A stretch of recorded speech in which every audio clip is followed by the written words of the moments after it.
বাইরে থেকে হেলনা তেলনা বক্ক চক্কর করে আমরা হেনাইন সেটা আমার 2-3টা হ্যান্ডেলটা বাড়ি মারছে।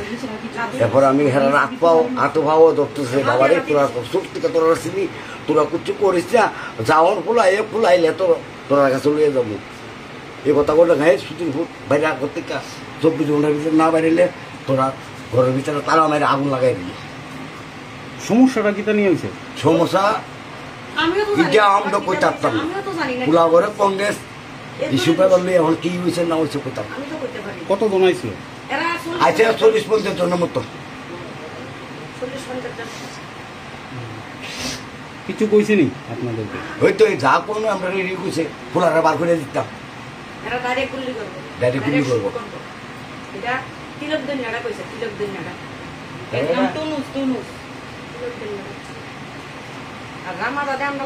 রামাদা তো সুরতে না হে ক্লাবের সেক্রেটারি হে ধরনের কথা কইলো আমার সামনে তারা এবার দরজা লাগাইছে।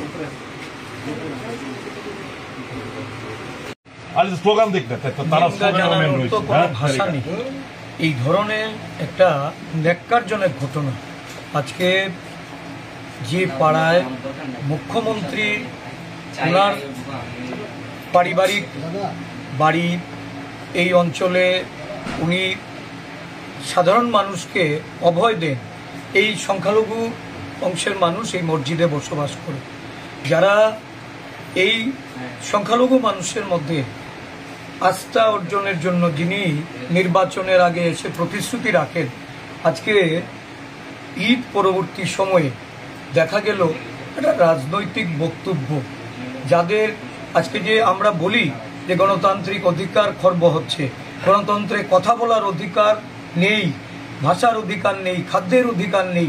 গত 3 দিন ধরে রাজ্য জুড়ে এই ঈদ উৎসবকে কেন্দ্র করে যে ধরনের ঘটনা সংঘটিত হয়েছে, এটা শুধুমাত্র গণতন্ত্রের কলঙ্কই নয়, এই রাজ্যে একটা স্বৈরাচারী শাসন ব্যবস্থা কায়েম হয়েছে, এটা আঙ্গুল দিয়ে আজকে দেখিয়ে দিয়েছে, এটা প্রমাণিত সত্য। এই মসজিদে ঢুকে যেভাবে বাড়ি ঘরে ভাঙচুর করা, একজন রাজনৈতিক নেতৃত্বকে আক্রমণ করার লক্ষ্যে সেখানে পিস্তল উঁচিয়ে ধারালো অস্ত্রশস্ত্র নিয়ে ঘরে ঢুকে ভাঙচুর করে, মানে হুমকির মুখে পরিবারের প্রত্যেকটা সদস্যকে বলা হচ্ছে জ্বালিয়ে দেওয়া হবে, পুড়িয়ে দেওয়া হবে, 24 ঘন্টার মধ্যে তাকে মেরে ফেলা হবে। এই ধরনের আচরণ এটা না এই অঞ্চলের মানুষ কখনো দেখেছে। এই রাজ্যের মানুষ রাজনৈতিক সংঘর্ষের মুখাপেক্ষি হয়ে এই ধরনের ঘটনা, এটা সুশাসনের আখ্যা দিচ্ছে। এর থেকে বড় অপশাসন আর এই রাজ্যে কি করতে পারে? বাচ্চা পর্যন্ত রেহাই পাচ্ছে না, মহিলাদের উপর বিভিন্নভাবে তাদেরকে অত্যাচার করা হচ্ছে। আজকে এখানে যারা বয়স্ক তাদেরকে মারধর করা হচ্ছে। এটা কি রাজত্ব কায়েম হয়েছে? পুলিশ এসেছে, আমরা তো বুঝেছি যে আজকে পুলিশের যে গুরুদায়িত্ব, এই গুরুদায়িত্ব পালন করার ক্ষেত্রে তারা কতটুকু সক্ষম, এটা আমরা বিভিন্ন ঘটনায় দেখেছি। আজকের ঘটনায়ও আমরা বলতে পারি, কারণ আমি বারংবার পুলিশকে জানিয়েছি।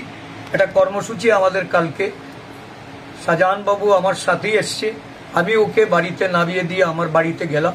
আমি বাথরুমে থাকা অবস্থায় বারংবার ফোন যখন গেল, আমি পুলিশ কর্তৃপক্ষকে বললাম, এই সময়ের মধ্যে দেখা গেল যে বাড়ি ঘর তছনছ করা, আমরা তো সময় মতো পৌঁছতে না পারলে আজকে হয়তো তার মৃত্যুমুখ দেখতে হতো।